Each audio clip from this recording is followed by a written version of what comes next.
في حد سأل نفسه إيه هو حال المسلم في رمضان؟ وإيه اللي بيخلي شهر رمضان مختلف عن باقي الشهور؟ وهل فعلا رمضان كريم ولا؟ ده اللي احنا نعرفه مع برنامج أبو السيد. هتتعلم هتستفيد.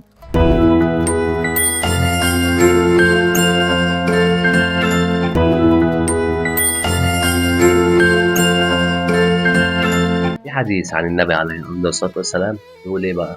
من صام رمضان صوما واحتسابا غفر له ما قدمه من ذنب. ده بيثبت لنا إيه؟ بيثبت لنا إن شهر رمضان فعلا مختلف عن باقي الشهور. تمام؟ إن فعلا شهر رمضان كريم، إنه فيه ميزة. تمام؟ الميزة بقى بتاعته إيه؟ اللي أنت لو صمت فعلا، تمام؟ لو صمت صليت فعلا أنت نيتك اللي أنت فعلا تتوب لله عز وجل، خلاص أنت مسحت اللي فات. لو أنت بقالك بقى 20 سنة بتعمل ذنب، بقالك 100 سنة بتعمل ذنب، بقالك 1000 سنة بتعمل ذنب، كل الذنوب دي كلها اتشالت من عليك خلال 30 يوم. عمل بسيط بس كفيل اللي هو يمحي لك كل سيئاتك. العمل اللي أنت مكسل تعمله حاليا في طفل صغير بيعمله، تمام؟ في نفس الشخص اللي في سنك بيعمله، في ناس 60 70 80 سنة بيعملوه عادي جدا. أنت إيه اللي موقفك؟ تمام؟ أنت مكسل تعمل إيه؟ يا عم أنت قلد الناس، قلد الناس، امشي مع التيار. اللي يثبت لنا كمان إن الشهر ده مختلف عن باقي الشهور وإن رمضان كريم، أول حاجة معانا أبواب الجنة كلها بتتفتح. تاني حاجة أبواب النار كلها بتتفتح. الشياطين متسلسلة، تمام؟ خد بالك من النقطة دي، الشياطين متسلسلة. صاحبك اللي أنت بتعمل معاه ذنوب، يعني صاحبك بفتك اللي مفيش منه اتنين اللي أنت هو كل سنة بتعمله ذنوب، هتلاقيه كده خد جنب لوحده وبيقول لك ابعد عني خلال ال 30 يوم دول. هو ماشي مع الناس، تمام؟ بيحاول يصلي، بيحاول يصوم، اعمل زيه يا عم، اعمل زيه. مفيش حد يوسوس لك.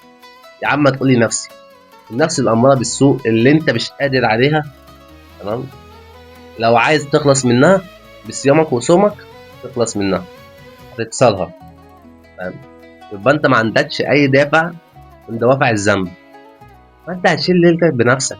فاهم أنت إزاي؟ أنت شايل نفسك بنفسك دلوقتي. أنت لو سبت إيدك ومشيت مع التيار وعملت زي ما الناس بتعمل، حلو أوي كده، أنت تمام. أنا أقول لك مين بقى اللي هيخش النار فعلا في رمضان؟ الشخص اللي بيعمل ذنب من غير دافع. تقول لي يعني إيه من غير دافع؟ إن أقول لك يا صاحبي أنت دلوقتي صايم، المفروض يعني أنت صايم. يا عم تقول لي أنا هفطر، هقول لك ماشي. سيبك بقى من حتة الصيام دي. الشياطين متسلسلة، ادي اول نقطة. مين قال لك تفطر؟ مفيش، انا مني النفس عايز افطر. اما خلاص ماشي. صاحبي، صاحبك، تمام؟ صاحبك المفروض اللي هو ايه؟ يحاول يتوب، يحاول يمشي زي ما الناس ماشية. صاحبك اللي هو صاحب السوق اللي بيحاول، فاهم، يعمل معاك ذنوب، بيقول لك خلال 30 يوم ابعد عني، انا مش عايز اعرف. فاهم انت ازاي؟ هو سيبه يعمل خير، هو يعني ما قالكش تعالى تعالى نفطر سوا، فاهم؟ يبقى حتى الصاحب ما فيش. النفس الاماره بالسوء، نفس الاماره بالسوء دي، تمام؟ يعني انت لو بتصلي وبتصوم هتتحكم فيها. فاهم انت ازاي؟ هي دي يعني دي الثوابت او الدوافع اللي بتخلي الانسان يعمل ذنب. انت ما عندكش الثلاثه. المفروض بقى انت في شهر، انت خلال 30 يوم الثلاثه دول اختفوا. وانت تعمل ذنب ليه؟ تعمل ذنب عشان انت اللي هتشيل الليله، انت اللي هتحاسب على المشاريع، فاهم؟ نصيحه اخويه، سيب ايدك وامشي زي ما الناس ماشيه وخلاص، واعمل زيهم. صلي وصوم، تعالى على نفسك خلال 30 يوم بس. يا عم هم 30 يوم استحمل فيهم.